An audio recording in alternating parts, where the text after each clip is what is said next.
Hello, everyone. Welcome to your weekend edition of Morning Coffee. Thank you so much for tuning in. Yeah.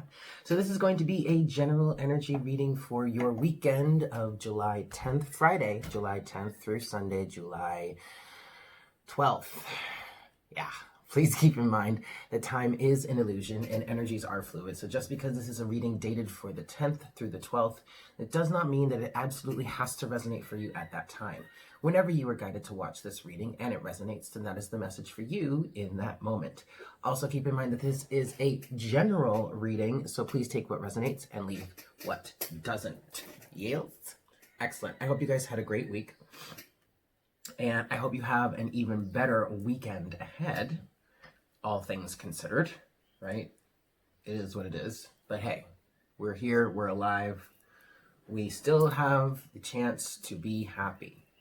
We just have to create that happiness for ourselves, yes? That is a big common collective message. I mean, it's something that we've been dealing with for a while, societal-wise, collectively-wise, but that's been coming through a lot lately. We really have to work on finding happiness for ourselves and no longer externalizing our happiness, or in other words, no longer placing our happiness in the hands of other people, or having other people requiring other people to do certain things, live certain ways, say certain things, blah, blah, blah, just to make us happy. Our happiness is our own responsibility, yes?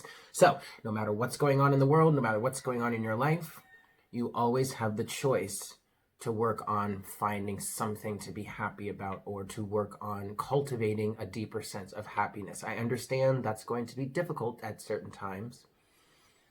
I mean, we're all human, right?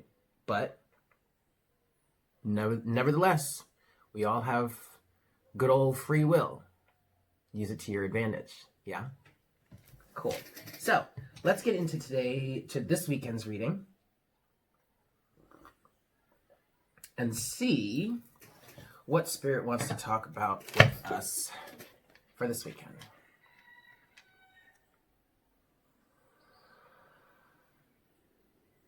Hi, Spirit. Please make me a clear channel for the collective at this time. Please bring forward the best messages to serve the highest good of all involved for our weekend of Friday, July 10th through Sunday, July 12th of 2020.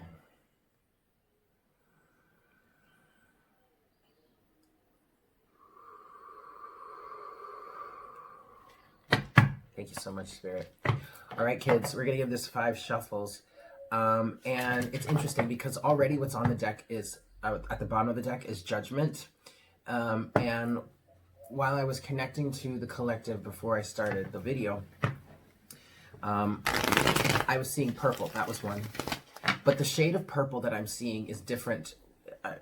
It's okay. Well, Spirit is saying it's similar to the energies we were discussing yesterday. But yesterday I was seeing a much deeper purple, and that deeper purple was representing your third eye chakra, right? What I'm seeing collectively now is a more of a lighter purple, more of a lilac almost. And that's representing your higher centers. Specifically, though, I'm getting your crown chakra. This is 2. And so that's why it was significant that Judgment was at the bottom of the deck now, or just as I started shuffling, because Judgment can represent rising above, ascending, raising your vibration, moving beyond one experience and into the next. This is 3.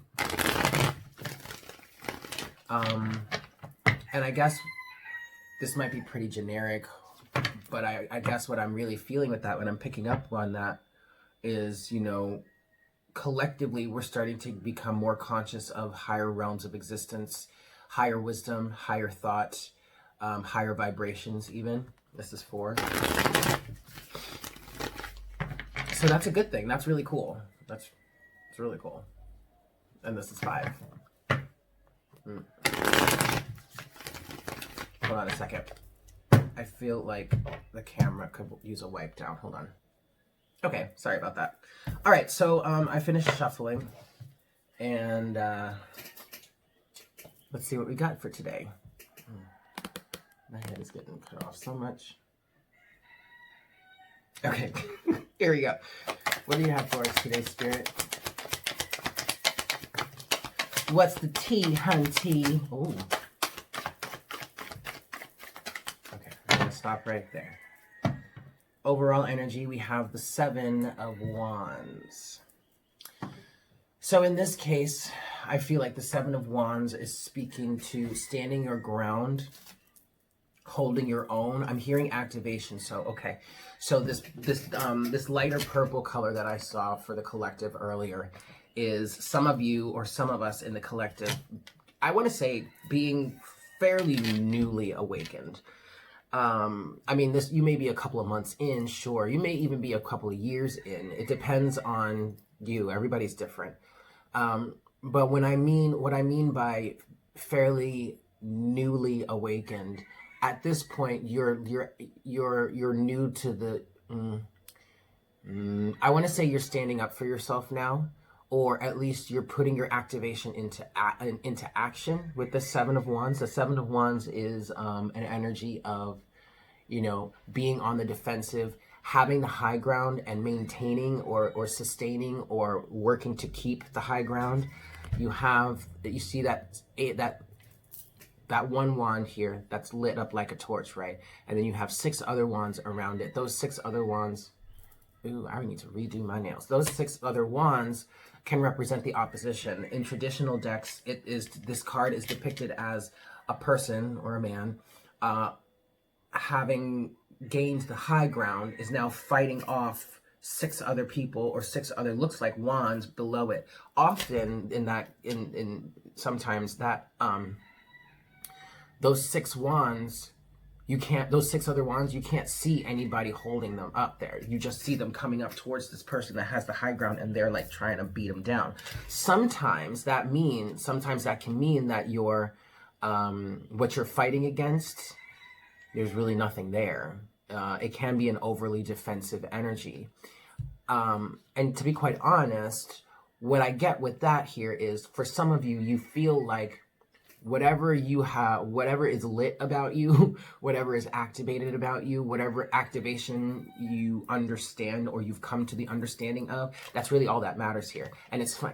That's really all that matters to you. Like, all other opinions, all other wands, all other paths, all other ways of being, all other ways of understanding even, are obsolete, are not relevant to you. And then, ironically enough, underneath the Seven of Wands, we're still at the bottom of the deck here, is the Ace of Wands. Okay? And so the Ace of Wands can represent this same wand that's on the Seven of Wands that is lit up, that is illuminated. And the Ace of Wands is an energy of inspiration, new ideas, new creative projects, passion, lust, all that good stuff, right? And so they're very similar. Now, underneath the Ace of Wands is the Page of Swords here. I do feel like some of you are trying to communicate. Some of you are trying to communicate. Some of you are trying to educate. Underneath the underneath the Page of Swords is the Six of Wands. And I love the way the Six of Wands is depicted in this deck, because it's a butterfly flying out above the brambles. Victory. And I feel like, for those of you that are resonating with this, you recently have come out of some really difficult situations, out of really maybe some tricky situations, feeling trapped in some way, and now you've seen the light in some way and you want to communicate it, or you're trying to, or something like that. That's a good thing. Just be careful of preaching, because like I said a few days ago, we don't go around trying to change people, change their points of view, change their mindsets. Instead, we live by example. And that actually can be what this Seven of Wands represents as well. You living the example of the activation, the inspiration that you recently acquired. Yes?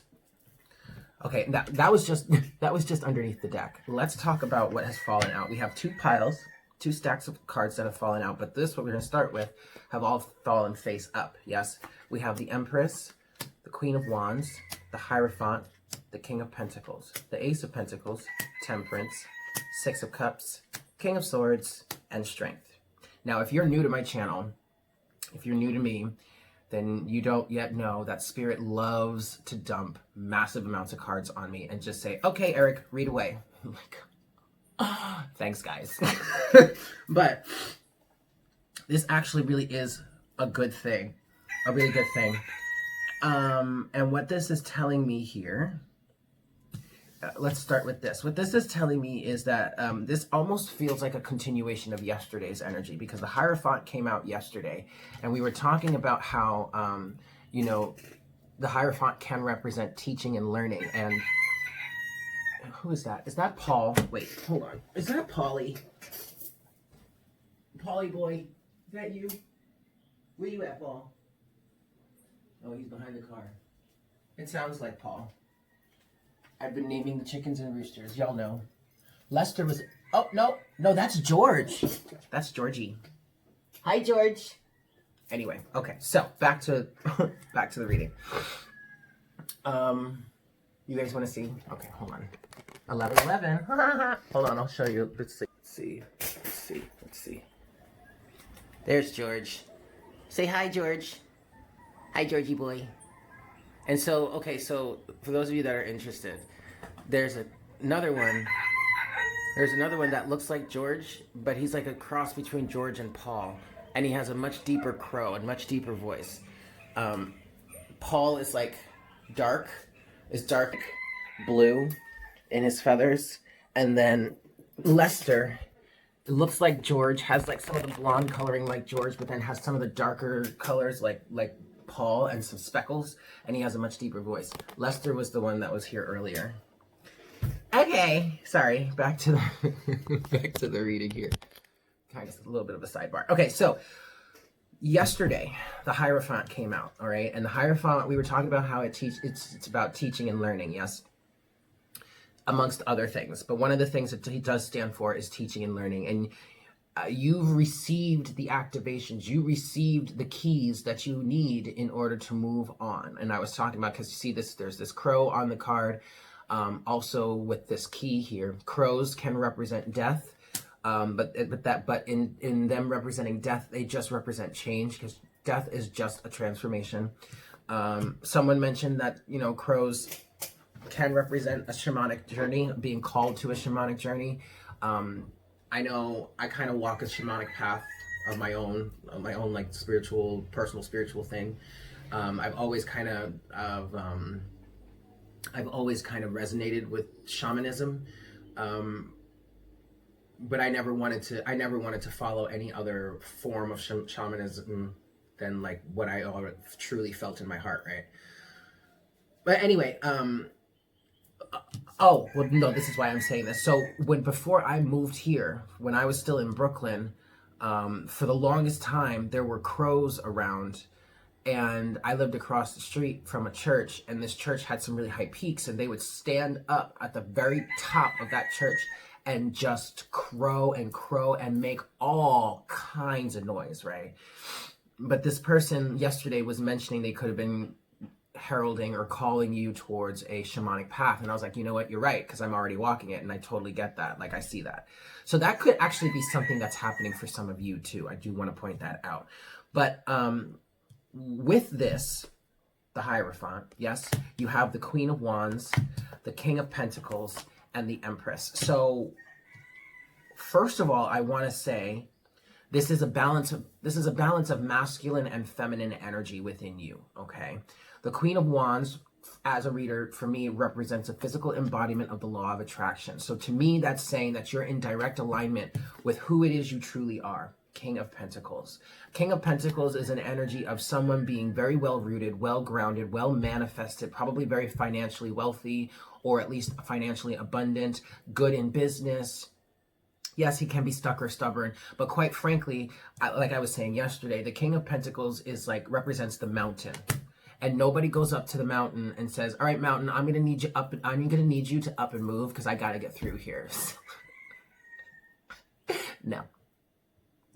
Either you climb over the mountain or you go around it or you find some way to tunnel through it, but you are not going to move the mountain. And so what that represents for you is being stable, sturdy, and well-grounded, well-rooted within yourself. And I really do feel like it's the trials and the tribulations of the Hierophant, the lessons that you learned through the Hierophant energies that have helped you acquire the key that you need to be activated and steady and secure and sure of yourself, and to be connected to the abundant flow of the universe, the Empress. The Empress represents the divine feminine, the divine feminine archetype. It also represents abundance, flow, giving birth to new ideas. The Empress can be seen as Mother Earth, Mother Gaia. Now, I do kind of feel some of you asking, well, what would the Hierophant really represent in this case? The Hierophant typically represents teaching and learning, yes, but it also represents institution, like the institution of marriage, university, government, not necessarily law, but government, societal norms, indoctrination, being indoctrinated into situations, religion, that kind of stuff, right? And the Hierophants, the lessons of the Hierophant are not always good, not always easy, not always fun. I was saying yesterday that I really don't like the Hierophant energy, but that's mainly because I'm much more of a free spirit. I resonate way more with feminine energy, okay? The Empress. The Hierophant is more of a masculine energy. And masculine energy is about control, dominance, protection, structure, intellect, wisdom, right? And a lot of what the Hierophant represents, especially in this day and age, is the patriarchy, patriarchal society. And me being an effeminate man, you know, a man that resonates more with feminine energy. I paint my nails all the time. I like to wear cute slimming clothes, and I just feel I'm a very feminine person. I'm a very, very feminine energy. I never really did too well in dealing with the patriarchy or the Hierophant because I was different, and people didn't like that, and it didn't fit, and I had to be what society wanted me to be instead of me being who I truly am. But ultimately, I will say that as I went through all of that, and as I got older and I started to find the value in being my individual self, I was able to say, you know what? Thank you, Hierophant, for teaching me to be exactly who I am, for teaching me to value myself for exactly who I am. And it's when I got to that point that I got really connected with the abundant flow of the universe, the Empress. And that's where I feel like some of you are right now. This is a good thing. Let's move on, continue. We have the Ace of Pentacles, Temperance, the Six of Cups, the King of Swords, and Strength. So, because there's this balance here, this temperance energy, this balance of positive and negative, masculine and feminine, dark and light, this is a sense of alchemy that's coming through for you. It's providing you with a brand new opportunity to seek out your heart's desire here. Six of Cups. And I really want to say that because of what you learned from this Hierophant energy, this conformity, this hive mind, this sense of requiring yourself to fit in somehow, because of what you've learned from that, you've gained the ability to really be very strongly deciphering about what it is truly in alignment with your inner child, your soul, your sense of innocence. Six of Cups. This has all made you very, very strong individual. Strength. And you really, quite frankly, you should be proud of yourself here. Okay. But now we have some more cards that have fallen face down. And what I'm feeling, what I'm hearing is Spirit is saying that has set the stage here. Now let's look at what's challenging you at the moment.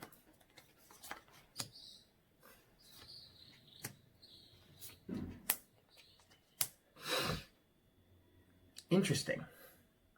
Pause for 1 second. I got Bloom of News. Sorry about that. Okay, this is interesting. It's not bad. It's actually pretty good. But what you have is, and I really like this part about this. You have the Four of Cups in reverse. Okay, but with that, you have the Seven of Cups, you have the Knight of Cups, and then you have the Ten of Pentacles.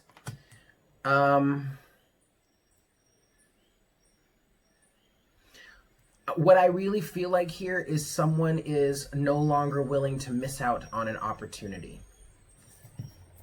Four of Cups. The Four of Cups can represent unrequited love, and it can also represent missing out on an opportunity, like the universe handing you an opportunity and you're like, I don't know about that, you know? Or like you, what else was what was I gonna say? Or like boredom, apathy, you know, that kind of energy, right? But I really feel like someone is like, you know what? No more. I'm not going to let things slip by me any longer. You have the Knight of Cups with the Seven of Cups. And that can denote, I mean, the Seven of Cups can represent confusion. It can represent multiple options. But with the Knight of Cups here, I see the Knight of Cups. I see all of the Knights as an activation. The Knight of Cups specifically is an activation of the heart. And what I feel like is with all of what it is you've been through that we were talking about earlier, your heart has in fact been activated. And because your heart is activated, you've been able to open up your higher centers. And now you can see a plethora of options in front of you that you may not have seen before. And what's funny about that is what Spirit is saying here is that was the lesson you needed to learn all along. 10 of Pentacles. This cycle is complete. This lesson is complete because, for many of you, it was a lesson in reaching abundance, realizing just how abundant you are, realizing just how infinite the possibilities are. Because quite frankly, for a lot of you, that is what was holding you back all along. Four of Cups in reverse, but that's not doing that any longer. You wouldn't take opportunities because you were like, that's not quite possible, Spirit. That doesn't make sense, Spirit. I can't do that, Spirit. And like, no, see, but that's all that Hierophant energy.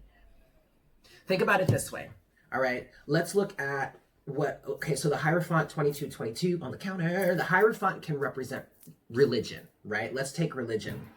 And not to say that, first and foremost, let me say, that I am not bashing religion. I myself am not religious. I am spiritual.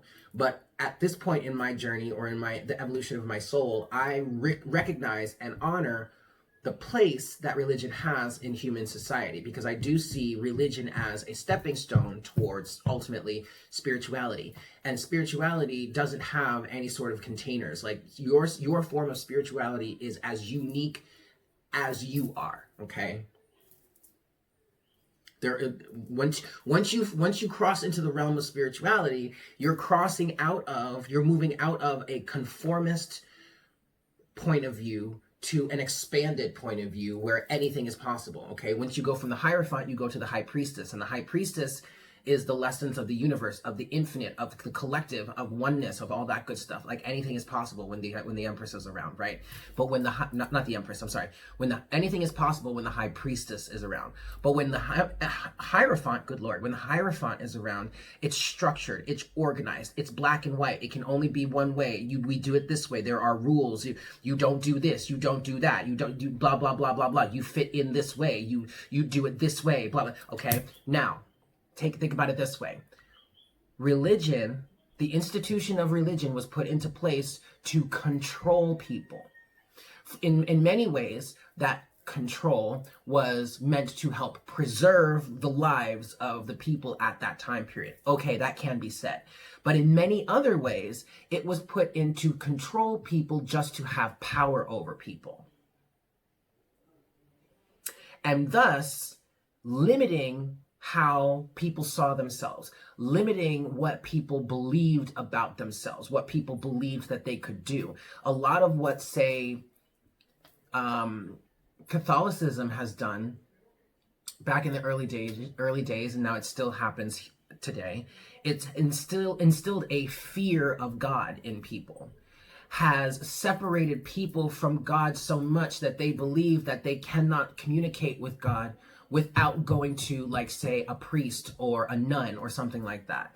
They worked to create this big rift between God and the people, so that these people in the church in power could be that liaison, could be that in between, that intermediary, could be that messenger, could have that control over the people. And thus, that took us away from what we are truly capable of. Because each and every one of us on this planet are walking incarnations of God, him or herself, however you want to say it. We have the Spirit of God within us. We have the power of creation of God within us. We have the power to create worlds within our minds. God gave each and every one of us that ability. But God also gave us free will on this planet. So we can either choose to accept it or choose to be taken away from it. And it seems at this point that whomever I'm reading for has chosen to accept their gifts, has opened their heart chakra, and now has a plethora of opportunities in front of them. 555 on the counter. Whoa! That's really beautiful, you guys. That is really, really beautiful. Congratulations. I want to get into clarification next. But for that, I'm going to start a new file. So hold on just a second. Hello. Okay. Clarification. Let's do both sides. We're going to do both parts of the equation here. All right. So we're going to talk about, first thing we're going to clarify is the first set. That was basically setting the stage for where you are right now. 5 shuffles. 1.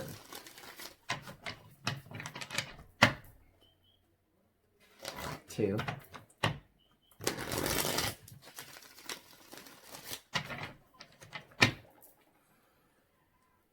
3.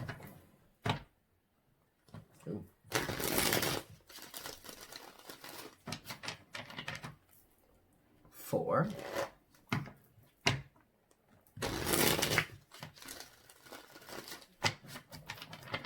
And 5 skis. All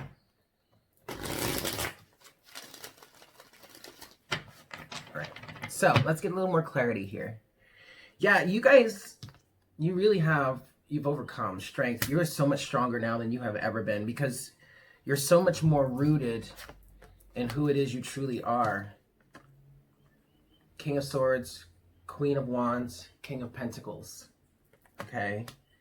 You really left the hive mind mentality behind, is what I'm hearing. And you allowed yourself to drop burdens, 10 of Wands. But let's go on. What else can we say about this, please, Spirit? I'm gonna stop right there. Okay. Ooh-wee! Look at y'all. Hold on.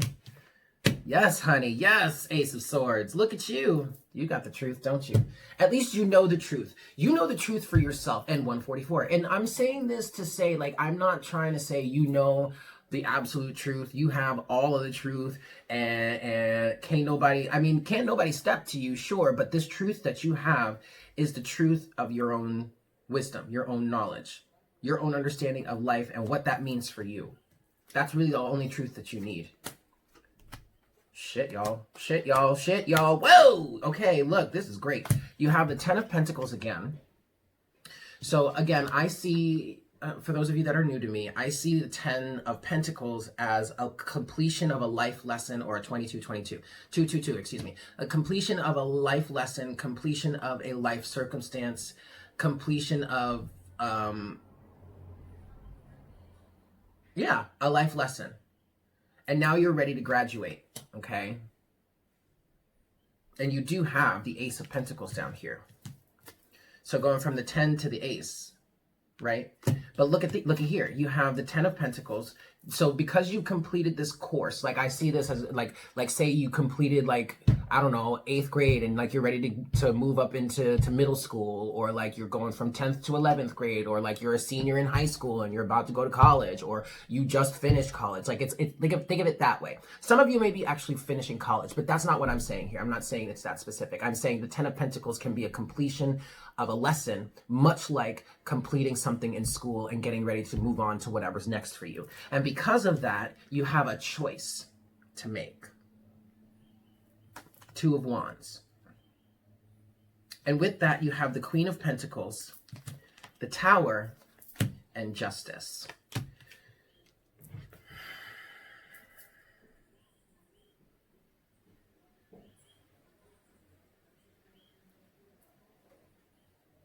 I'm trying to figure out what this Queen of Pentacles means here for you. It could be a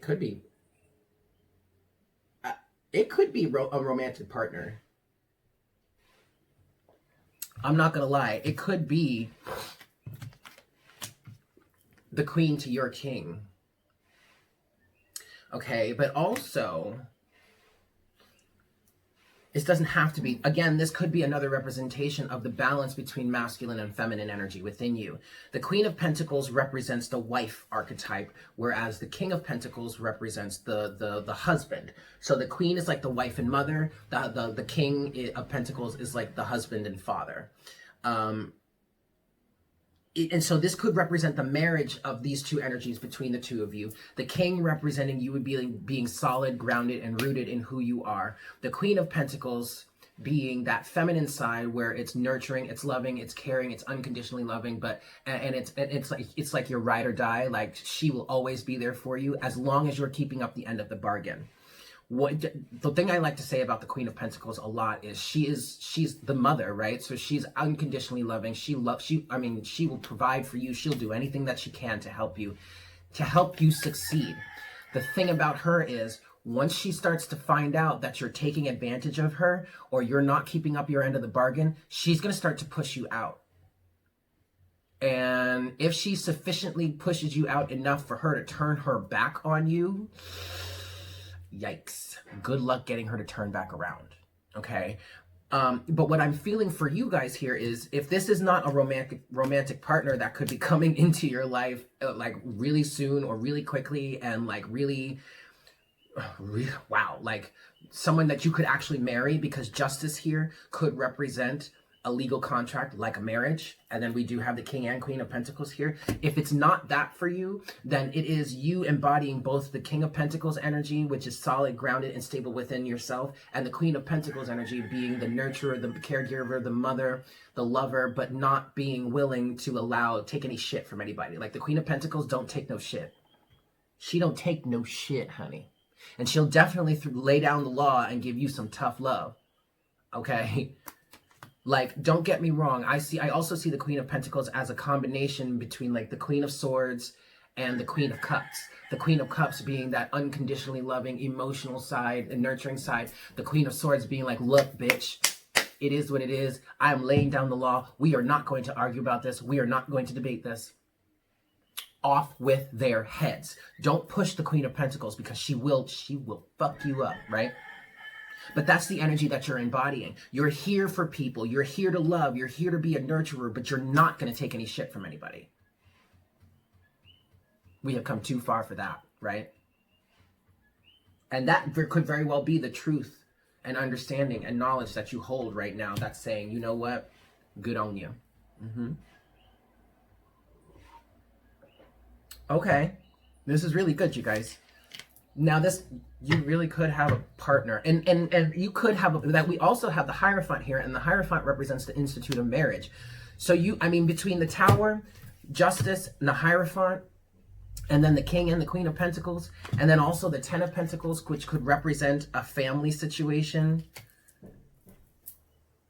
a long-lasting situation. I mean, this could really be a perfect match. And if this does resonate for you on a romantic level, I really feel like the Tower here is like, this is going to be so freaking sudden. Maybe more so sudden for the people around you. Because it's just like in an instant, all of a sudden, in a blinding flash, boop, now we have this like, we have this like perfect match. This perfect match between two people that just explodes, just takes off. And you very quickly either become you either become very heavily involved with each other, very committed to each other, or damn, you may even get engaged very quickly. But this is all because of the divine alignment that you have come into, which is actually what we were talking about yesterday. Although yesterday we were talking about how it needed to happen. But now it seems we're getting the continuation of that message for some of you that have actually done it, and now we're moving forward, yeah? Okay, so next, let's look at basically, which is what's kind of your challenge right now, but it isn't really that much of a challenge.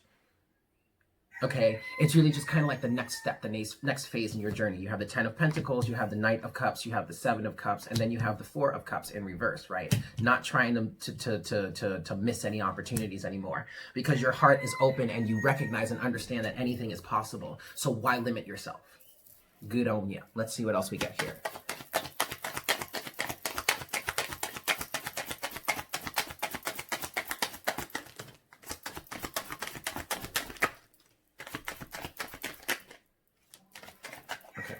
Stop there. Wow. Okay, well, we have the Hierophant again. Spirit just said indoctrination. Interesting.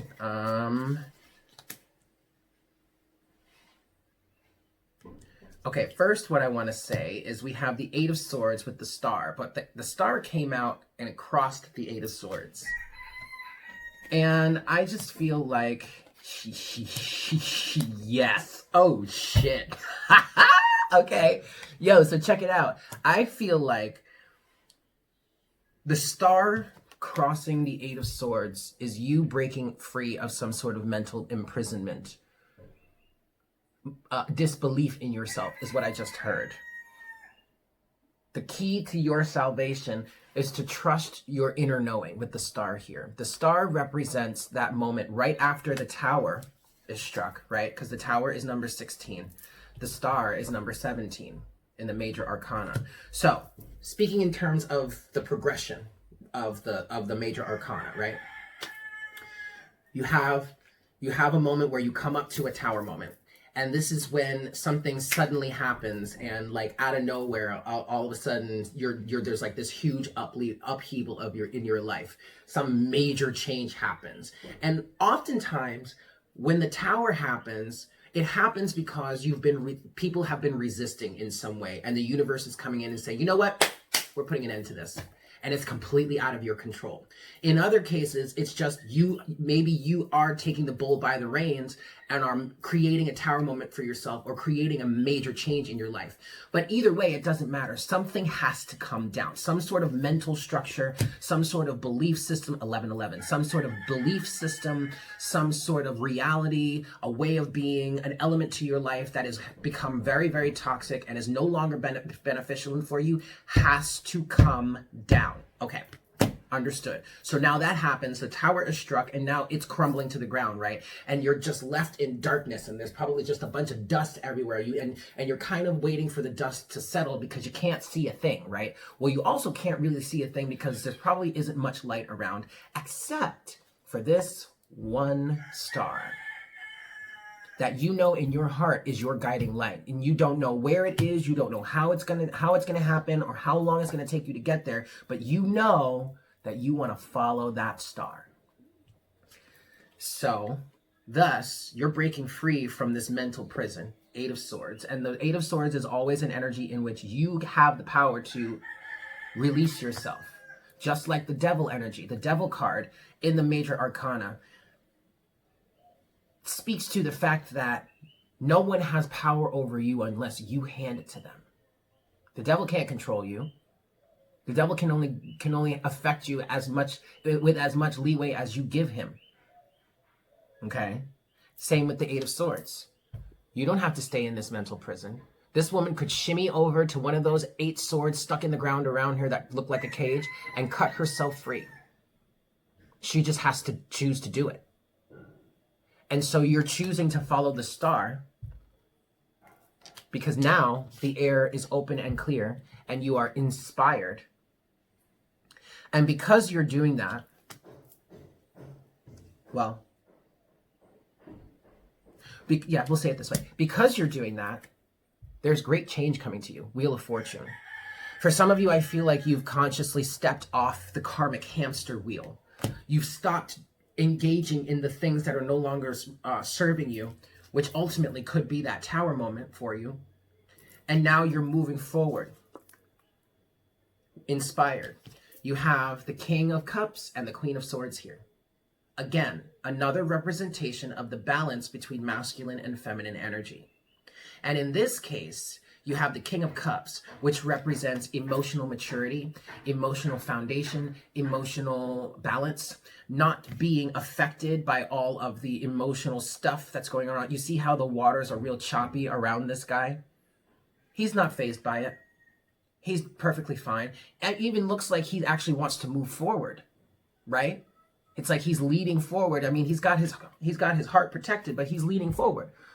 Often this talks about someone who sees exactly what they want, knows, who actually really knows on a true heart level what they want. And that's what I'm seeing here. And it's someone that's not afraid to follow their heart. And then you have the defense mechanism or the balance in the feminine with the Queen of Swords. And this is that energy where she don't play no fucking games. She ain't got time for your shit. Don't you dare waste. Ooh, honey, don't you dare waste the Queen of Swords time, man. She will slice and dice you so fast, you may not even remember you existed to begin with. I mean, homegirl don't play. And so with this balance here, what I'm seeing is the King of Cups is kind of leading the way. Your heart chakra is leading the way. I'm telling you, your heart is activated here. You know exactly what it is that you want, and you're not afraid to go after it. And God forbid anybody get in your way. Now, I'm not saying anybody's going looking to start a fight with someone, but catch somebody at the wrong time, or really bring some mess to somebody that threatens the constitution of their heart, that threatens their heart's desire, that even threatens somebody else that resides within this person's heart, and you are going to have some trouble. You are, ooh, honey. Woo! But this is all a good thing. Again, we could be talking about a physical partnership. King of Cups, Queen of Swords. The masculine's heart chakra is open and ready to move forward. And the feminine in this, no matter what, all relationships, whether they are heterosexual or homosexual, all relationships have a balance between the masculine and feminine. One individual, well, all balanced and harmonious relationships. One individual is going to embody more of the masculine energy. The other individual is going to embody more of the feminine energy. And thus that balances out, and you've got that nice little yin and yang type thing, and you guys can coexist and be happy and make babies and families and all that stuff, right? Well, the masculine here is like, I'm ready to do this. I see my heart's desire. And the feminine is like, are you sure about that? I'm going to need you to prove it. I'm going to need you to prove it. Because I've been through some bullshit, man, and I'm really happy to be alone if that means I don't have to deal with bullshit anymore. And this masculine here is like, okay, let me prove it to you then. And the feminine's like, okay, I'll lay my sword down for now. And thus we have the Hierophant again. This really could lead to a marriage, you guys.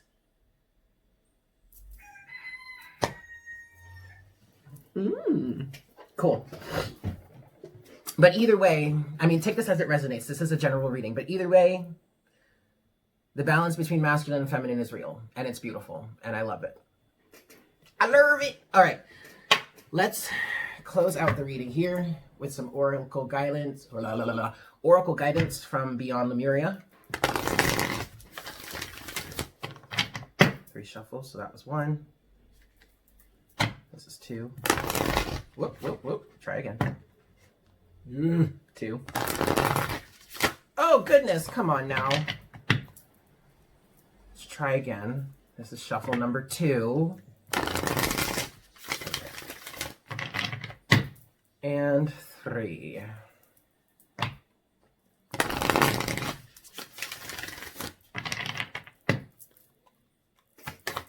Closing message, please, Spirit.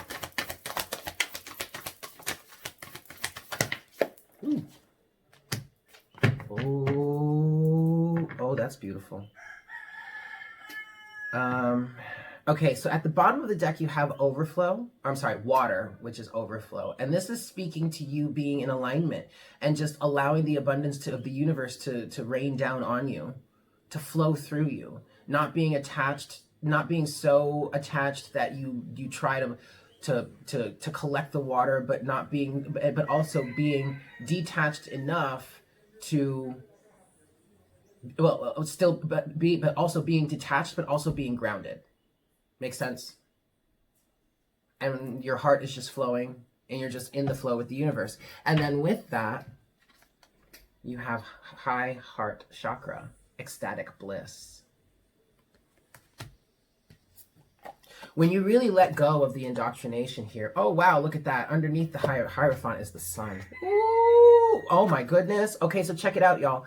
When you really let go of the indoctrination surrounding the Hierophant, all the ways of conformity that don't allow you to be who you truly are, and let that go, you really can connect to a state of ecstatic bliss and the high heart chakra. And what I'm feeling here for us in terms of this reading, the high heart chakra is this space where we can really be truly ourselves. We can really be authentically us and feel loved for it. Because quite frankly, God, source, creator, whatever you want to call it, made each and every one of us as individuals the way they wanted us. So sure, at some point in our lives, we may have had to deal with this indoctrination, but quite frankly, this indoctrination only served to teach us the value in shining our authentic light that comes from our soul, the sun. And now we can be connected to this high heart chakra energy and appreciate ourselves that much more and appreciate the collective. That's pretty awesome. Let's read this.